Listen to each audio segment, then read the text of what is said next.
Heal the world.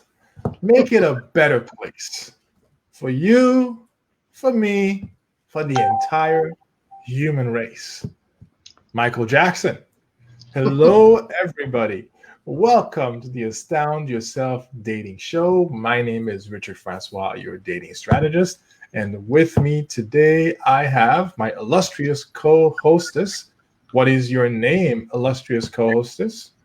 My name is Elaine Saunders, and I appear frozen on my end. Am I frozen to you?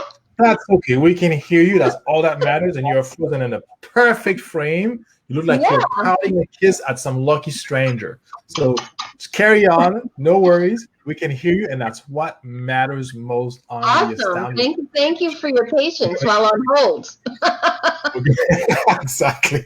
We're going to having a good time here. Tonight, we have another great show for you. We have lined up a fantastic coach. We're going to talk about healing. We're going to talk about being your own superhero, and we will be answering your questions. If this is your first time on the show or your umpteenth time on the show, be sure to comment, like our comments, ask questions, share the show with anybody that you think would actually benefit from this conversation. Elaine, why do you say we introduce our guest? Sounds good to me. Can you hear me still, or? I can hear you. Just keep talking. You're sounding great, like usual. Awesome. Yeah. Let us bring on. Hello, Terry. Okay. Hi, Terry. Let us bring on our awesome guest. Tammy. Okay, great. Today we have Stephanie McKenzie, and she is a wonderful coach that I found in our Love Coach Professionals group here on Facebook.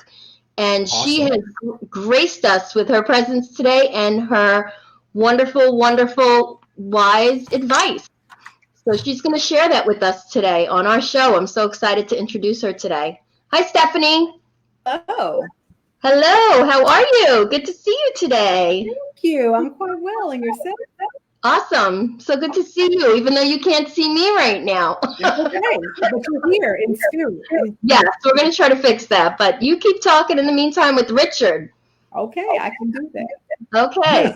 Yeah, so Stephanie, thanks again for joining us. First, you are a super coach. I love that you're a super coach, which means that you can coach anybody through just about anything that any difficulty they're having, regardless of the area.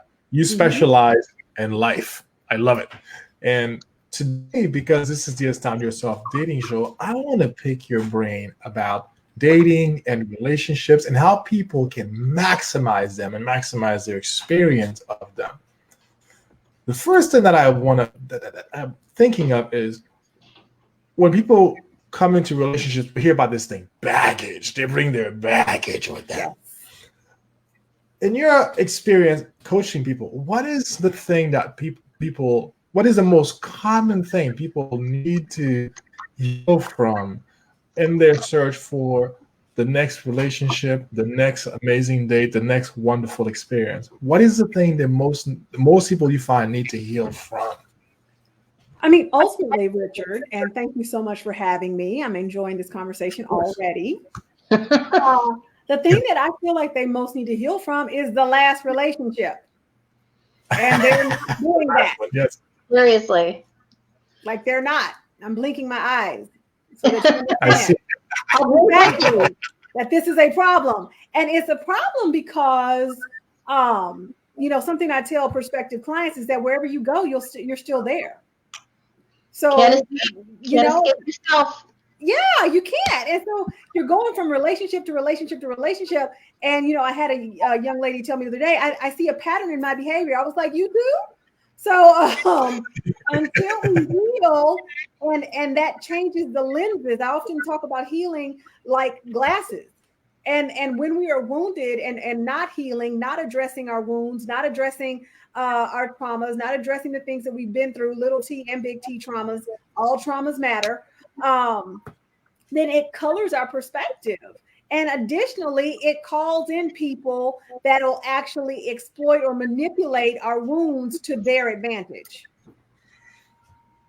It's kind of like somebody has good hunting instincts and they could almost They certain people know exactly how to find your buttons and know how to push them. Listen, the predator knows its prey, and the moment you put blood in that emotional water, it's like dun, dun, dun, dun, dun, dun. I mean, it's like Jaws, except it's a person. What a great analogy.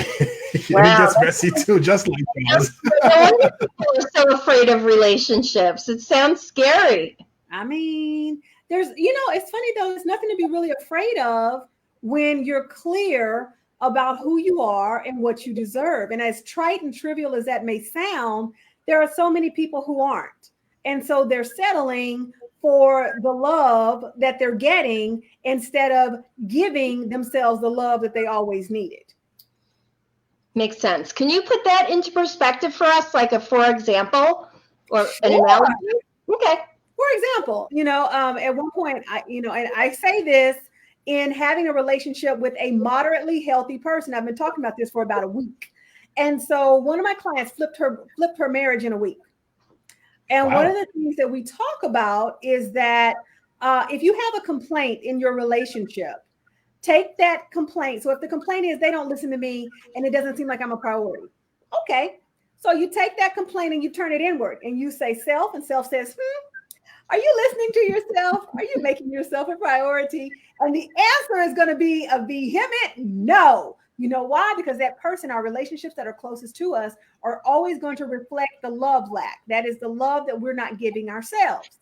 So how we flip that relationship in a week is that she began to make herself a priority. And because she was blessed to be in a relationship with a moderately healthy person, when she made those changes, they just simply reflected that energy back to her. So unfortunately, oftentimes people feel like, okay, I'm in this dysfunctional or misfunctional relationship. I need to fix this relationship. And I'm like, no, more than likely you need to attend to yourself. And if they are moderately healthy, then they will reflect you appropriately. If they are not, then that lets you know that you're probably on the precipice of an abusive relationship. Correct. Wow. So you absolutely, and I agree with that. If the person you're dealing with is moderately healthy, you have a chance. But if the person you're dealing with is not, then it's time to exit. There's nothing you could do. There's nothing you could do. If you don't want to have to spend your time having to fix somebody who has a mental health disorder or somebody who's abusive. Absolutely. And I feel like, oftentimes even the moderately healthy person might say, oh, you're doing things a little differently now. But if someone truly loves you and cares for you, they want to see you win. They're excited about you making these changes. They're not, oh, so you're going to the gym. Oh, well, you're just not gonna. Well, I don't know that you're gonna lose weight. I mean, you've been big this long, or you've been, et cetera, whatever the case. So if they start to really begin to berate you or degrade you, then you're standing on the edge of a cliff at a 90-degree angle or a 45-degree angle. And literally, you've got to make some decisions. That was a great analogy. Thank you. Perfect. My mind works in like analogies. And so as you were sharing about the person who is getting their love reflected back to them, for some reason, the idea of a mirror. Exactly. Because you said reflected, the idea of a mirror in that story of the queen, the Disney story of the queen, say, mirror, mirror on the wall, who's the first one of all.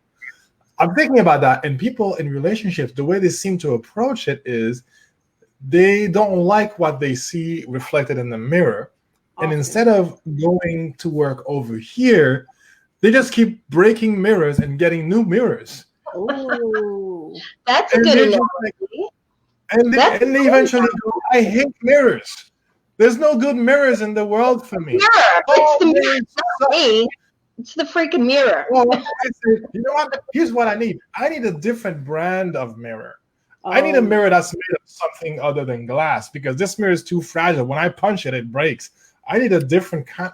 And they're looking at the mirror, never really looking at, well, the mirror is reflecting what's already here. What can you do with what you've got here? That's right. That's what I heard in what you were sharing just now. That's right.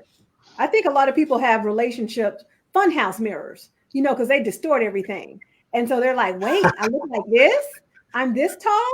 No. Oh, wait, I'm this frumpy. Oh, wait, but it's a funhouse mirror. It's not even a real mirror. So everything is distorted that's coming back to you when it comes to the relationship. So, yeah, we got work to do.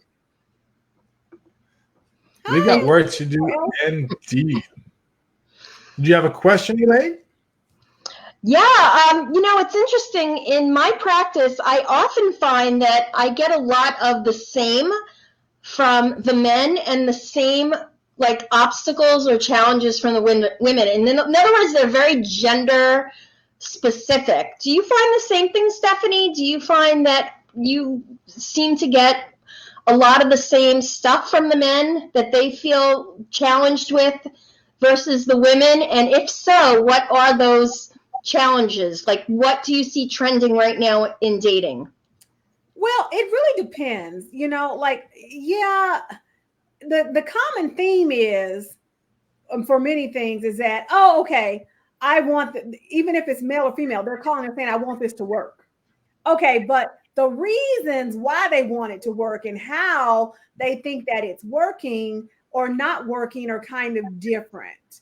And so it doesn't even go male or female. I think it just goes to who feels as if they're winning the most. And I'm like, listen, in a relationship, and especially in a marriage, if we don't win, there is no win. But because most people lack the emotional, relational, and spiritual and mental maturity to actually be in a relationship, and people are running around here talking about, I want a partner. Oh my God, you're not even ready for the level of vulnerability necessary to create true partnership. Like, you're so not even ready for this jam. Okay. All right. So it really depends on who feels like they're getting their way.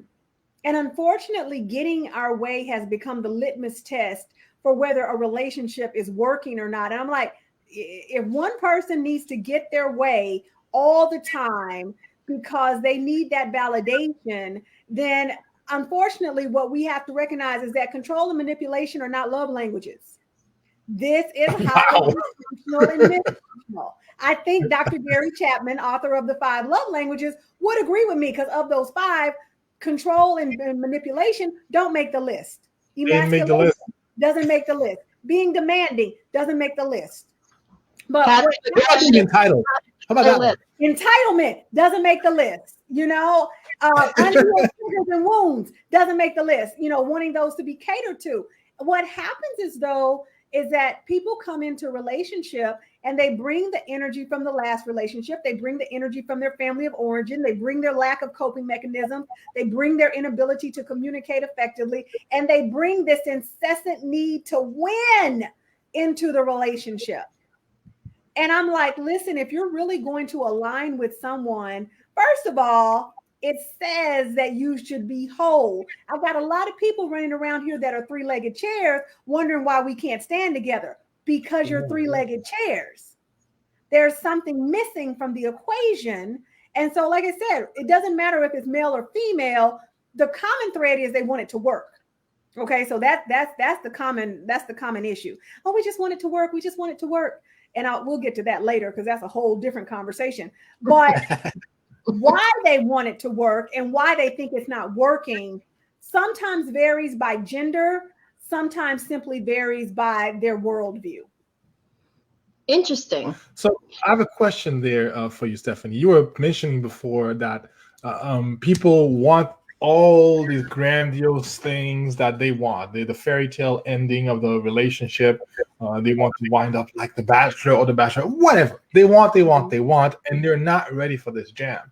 What are some things that people can do to get ready for the jam they want? Ooh, heal. Good night. No, I'm kidding. No, I mean, honestly, we really, and it's unfortunate because healing is such a buzzword, but heal, turn inward, look at the relationships that quote unquote didn't work and figure out what role you played. It is so easy to play the blame game. Oh my God, they didn't do this and they didn't treat me and they didn't. Now listen, caveat this to say, this is about being in a relationship with a moderately healthy person.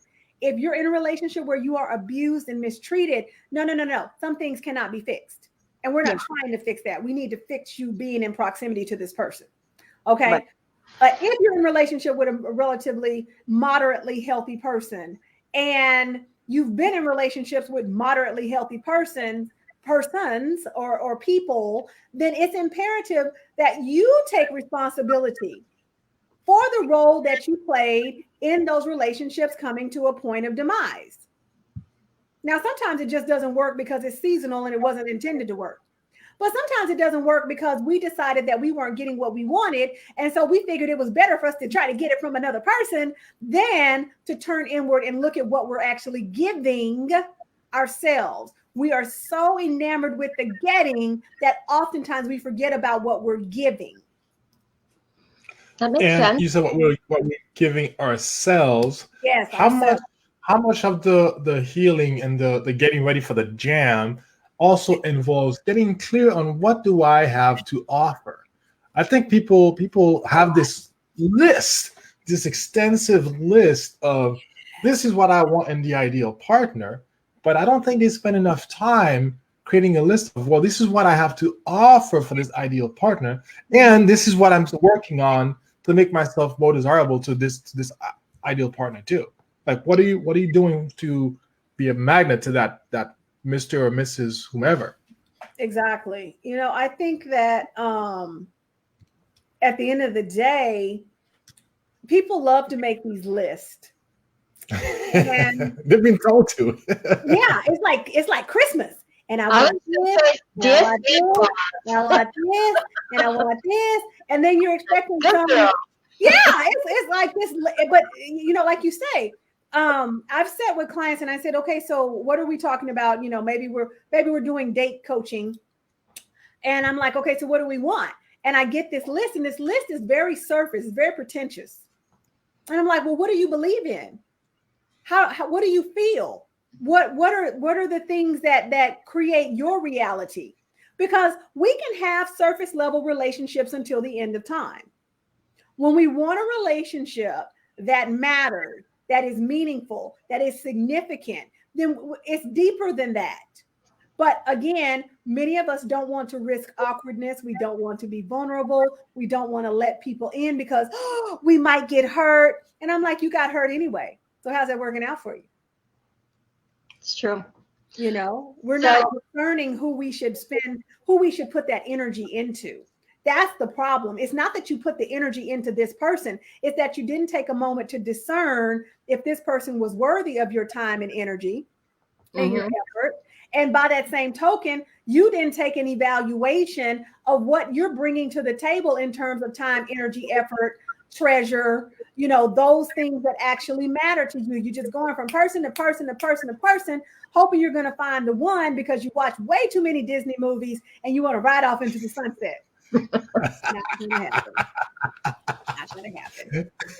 So if I'm hearing you right, you mentioned the three-legged chair. Yes. It sounds to me that many people are not aware of the fourth leg that's missing. So first things first is figure out what that fourth thing is. Like, what are you missing? Yeah. Are you the right partner? Before you start looking for a partner, are you the right partner? Yes. Makes sense. And are you the right partner with yourself? See, people tend to think that you can only deal with relationships when you're in relationship with another person. I'm like, you're always in relationship with yourself. Correct. I see Else says, how about finding someone who aligns with our authentic self? Well, here's how the about thing. I mean, if you're really in your authentic self, you don't have to find anybody. What you seek is seeking you. If your authentic self is still playing doggy in the window, you've ever been to a pet store and the doggies are in the window and they're like, pick me, look at me, I'm so cute, oh my gosh. And so they're doing all of this perfunctory, behavior. So somebody will say, oh my God, I want to take you home. If your authentic self is still playing doggy in the window, that's why you're trying to find somebody. When you decide at the end of the day, my authentic self is so amazing that what I seek is seeking me, then you know that you merely show up and you're sought after. But that's a different level of healing. That is when we start to understand worthiness and be worthy in our being and not in our doing. If you're still performing, then you're not worthy in your being. Oh, correct. I got excited. No, this is great. Like I'm hearing it like the worthy in your being, meaning like you've done the healing, you've done the work, and you've now and as a result of the healing and the work, your tolerance for BS drops. Yes. The more healing you do, the less tolerance you have for BS. Yes. And the less you feel like you have to perform to feign worthy, like you're feigning worthiness. Like I have to perform. Yeah. Listen, I'm a recovering people pleaser and nobody believes me. And I'm like, okay, listen, I spent 10 years in a relationship that I wanted out of in 6 months. And during those 9.5 months, I was performing a lot. Oh, because you got to know that I'm the one, and I'm worried. Look how good I am to you, and look how I treat you, and look what I put up with, and yeah. Now, in my defense, I was in my 20s, and sometimes when you're in your 20s, you do dumb things. Okay, so what we want to avoid is not doing right. Sometimes, just shout out to the 20-year-olds, but sometimes you're in your 40s and 50s doing dumb things because you didn't heal from the garbage that you were doing in your 20s. And so what I know now is that I don't have to perform. Yes, I can be there for you. Yes, I can love you. Yes, I can care for you. But it's not a performance for you to figure out how worthy I am. I'm worthy regardless. If I never do another thing for anybody, if I literally sit here and just look at you all, I know that I'm worthy. I don't have to perform. I don't live a perfunctory life. I don't have to do that. But that is a level of healing that you come into. Until you do, oftentimes you're seeking that external validation from that relationship, because you haven't internally validated yourself, because let's go back to family of origin. More than likely, you're the kid who helped everybody. You were mommy's little helper. And because you were lauded for being a helper, your whole identity is steeped in it. So you help everybody. As you get older, you realize you entitled and you enabled the entitled, but nevertheless, you help everybody because mommy said you were the best little helper she ever had. And so until you decide to shed that role, that's the role that you play. Yeah. Right. Or you just grew up trying to get appreciation all the time, and it was Absolutely. You always like the hamster in the wheel, just trying to chase it and chase it and chase Absolutely. it. That's how you're conditioned. Absolutely. So there's a lot of that. Absolutely. Yep. Makes sense. Makes total sense. You have to change your energy. You do. And it sounds so trite and trivial. And it sounds so cliche. Yeah, if you want to make changes. But it's so real. Right? It's so real. And it's such a process because the wounds are real. You know, the emotional, mental, spiritual, relational pus that's oozing all over our lives at times, it's real. You know, feeling like you didn't matter it as a child, it's real. You know, we have a tendency to discard little T traumas because the big T traumas take such center stage. And you don't have to be molested, abused, raped for your trauma to matter. That's why I say all traumas matter, because they frame our worldview. From a developmental standpoint, they frame our worldview. From 2 to 5, you are framing your worldview based on what your parents have showed you. And so you continue to go through life. And if you never stop for a minute, like I'll be the first to tell you, I had to stop for a minute in my early 20s, really in my 30s. I stopped for a minute and was like, hey, do you like this? Is this working for you? You might need to see somebody. And I did. I went and sat on 2 different couches, and it was necessary that I did that. But see, if we're always willing to blame other people, then we feel like we're not culpable. I'm like, you are culpable. Stop self-manipulation. That is when you are manipulating yourself into oh my gosh, I'm so amazing and they sucked, and that's why our relationship didn't work. Lies. There's a role that you play. There's a suit that you wear. And until you decide that you want different, you will continue to play that role. You'll continue to wear that suit. And eventually, if you wear that suit long enough, it's going to start to stink. Sorry. Drum roll. Boom. I love it.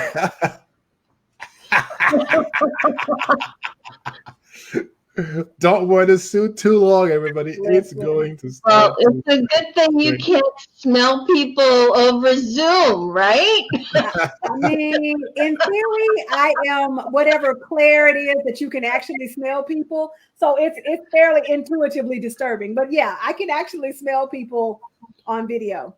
Can you? Yeah. I can smell their soul, and I'm like, oh, your soul is a little funky. Yeah. Yeah, do the nose crunch. Well, I know, right? If you've ever seen the movie R.I.P.D., it's a Rest in Peace Department with Ryan Reynolds and somebody else, and Bo Bridges, I think is who it is.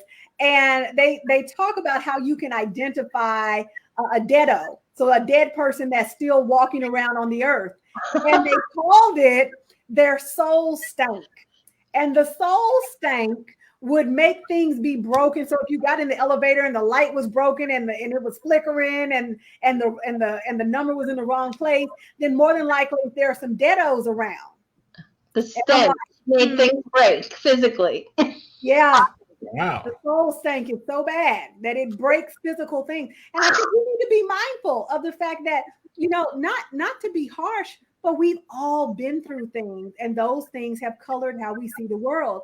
And just by sake of virtue, if we said to ourselves, man, I wonder what the world looks like apart from this, or does the world look differently? And we take the time to go sit with somebody, a coach, a therapist, a healer, a shaman. I really don't care who you sit with, and start to rewrite the narrative just to humor ourselves. What could happen? Just for ha-has. Just for fun. It's possible. It doesn't have to be some big, oh my God, I'm so wounded and broken. I need to. No. How about you just celebrate yourself and say, you know what? I'm curious to see what happens if I take responsibility for myself. And that right there, that's a word that for some people can be a double-edged sword. In the last couple of minutes we have, Stephanie, what is the best way you can distinguish between taking responsibility and taking the blame for something? Because I think a lot of people get caught up and hung up on that. Like, what do you mean take responsibility for my childhood? I was a child. It's not my fault. How does one discern between responsibility and blame/fault? Right. It's not your problem. It's not your fault, but it is your problem. Because at the end of the day, when we go into the process of healing, I often tell my clients, let's rewrite this narrative as a victor and not a victim.